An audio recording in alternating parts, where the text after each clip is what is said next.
So about 43 years ago, I took off across the United States with my freshly minted diploma from West Virginia Institute of Technology and headed out to the Four Corners area in New Mexico, centrally located in the middle of nowhere.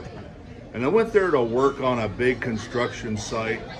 And you know, when you get on a huge site like that, well, there was a project, my first project manager, a person who would influence me, who would mold me for the next 40 years. So we're sitting there one morning early in the day in a room full of people, and I'm having coffee, and the project manager walked in and said, "Joey, have you ever had sex with a midget?"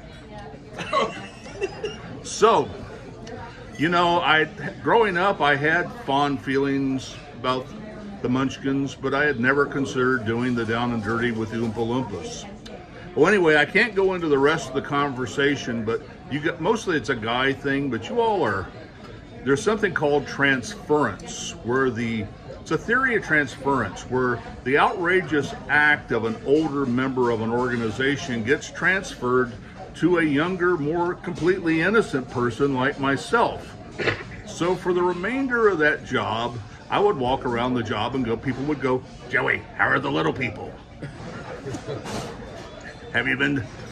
So anyway, you can imagine, walk in, ask a nice girl in one of the other offices, "Hey, would you like to go out?" "Now, from what I hear, I'm too tall for you." But anyway, so anyway, every Saturday night, I would go out and go to the bar. I suffered from something called LSW, lack of single women. And there were hardly any single women in the town. It was a boom town.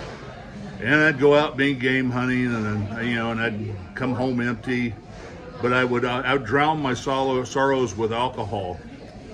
And I had set my clock radio to the local Native American station because they played top 40.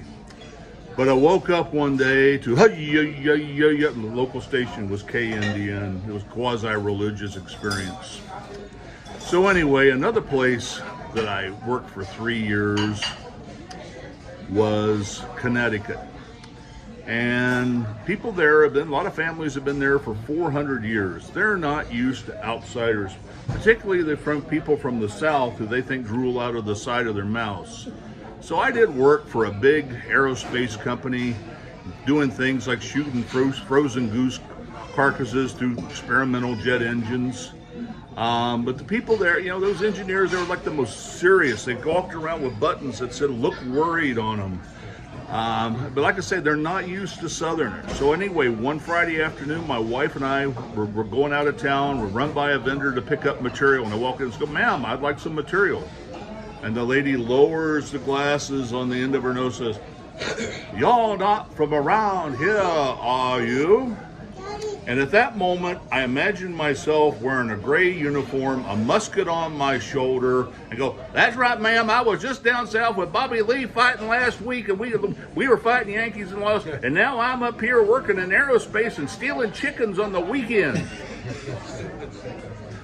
So anyway, that's another place.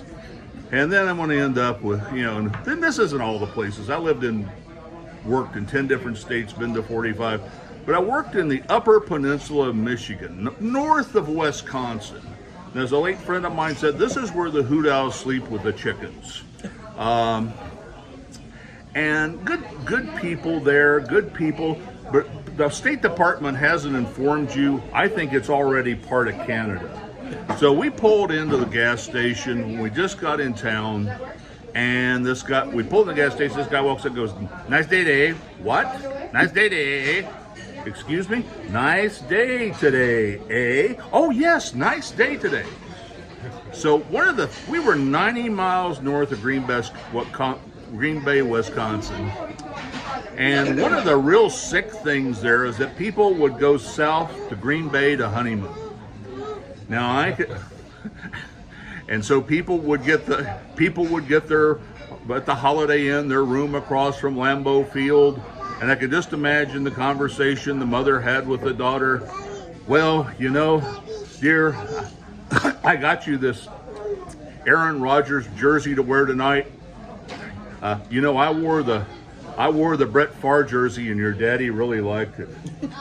And your grandma, she wore the Bart Starr jersey, and she liked that too. And then, all I got to tell you is just say one word, whisper it in his ear. Honey, let's run the quarterback sneak. Okay, that's all I got to say for today.